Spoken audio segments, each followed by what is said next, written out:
ಸಿಕ್ಕಾಪಟ್ಟೆ ರೇಟ್ ಜಾಸ್ತಿ ಆಟೋ, ಸುಮ್ಮನೆ ಡಿಮ್ಯಾಂಡ್ ಜಾಸ್ತಿ. ಈವ್ನಿಂಗ್ ಆಗ್ತಾ ಆಗ್ತಾ ನಾರ್ಮಲ್ ರೇಟ್ ಇದ್ರೇನು 80 ರುಪೀಸ್, 90, 100 ರುಪೀಸ್ವರೆಗೂ ಮಿನಿಮಮ್ ಕಿಲೋಮೀಟರ್ ಇದ್ರೇನು ಜಾಸ್ತಿ ಚಾರ್ಜ್ ಮಾಡ್ತಾ ಇದ್ದಾರೆ.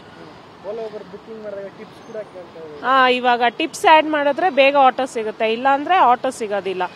1 hour, half an hour, 45 minutes wait ಮಾಡಬೇಕು. ಮುಂಚೆ ಈ ಥರ ಡಿಮ್ಯಾಂಡ್ ಏನೂ ಇರಲಿಲ್ಲ ಆಟೋಗೆ. ತುಂಬ ಪ್ರಾಬ್ಲಮ್. ಇವಾಗ ನಾವು ಆಫೀಸ್ ಹೋಗೋರ್ಗಂತೂ ಸಿಕ್ಕಾಪಟ್ಟೆ ತೊಂದರೆ.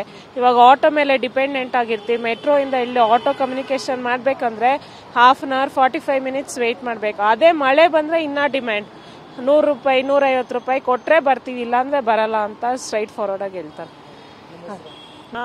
ಸಿಕ್ಕಾಪಟ್ಟೆ ರೇಟ್ ಜಾಸ್ತಿ ಆಟೋ, ಸುಮ್ಮನೆ ಡಿಮ್ಯಾಂಡ್ ಜಾಸ್ತಿ. ಈವ್ನಿಂಗ್ ಆಗ್ತಾ ಆಗ್ತಾ ನಾರ್ಮಲ್ ರೇಟ್ ಇದ್ರೇನು 80 ರುಪೀಸ್, 90, 100 ರುಪೀಸ್ವರೆಗೂ ಮಿನಿಮಮ್ ಕಿಲೋಮೀಟರ್ ಇದ್ರೇನು ಜಾಸ್ತಿ ಚಾರ್ಜ್ ಮಾಡ್ತಾ ಇದ್ದಾರೆ.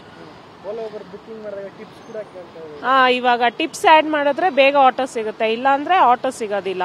1 hour, half an hour, 45 minutes wait ಮಾಡಬೇಕು. ಮುಂಚೆ ಈ ಥರ ಡಿಮ್ಯಾಂಡ್ ಏನೂ ಇರಲಿಲ್ಲ ಆಟೋಗೆ. ತುಂಬ ಪ್ರಾಬ್ಲಮ್. ಇವಾಗ ನಾವು ಆಫೀಸ್ ಹೋಗೋರ್ಗಂತೂ ಸಿಕ್ಕಾಪಟ್ಟೆ ತೊಂದರೆ.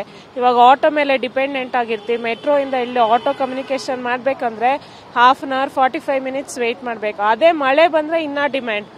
100 ರೂಪಾಯಿ, 150 ರೂಪಾಯಿ ಕೊಟ್ಟರೆ ಬರ್ತೀವಿ, ಇಲ್ಲಾಂದರೆ ಬರಲ್ಲ ಅಂತ ಸ್ಟ್ರೈಟ್ ಫಾರ್ವರ್ಡಾಗಿ ಹೇಳ್ತಾರೆ.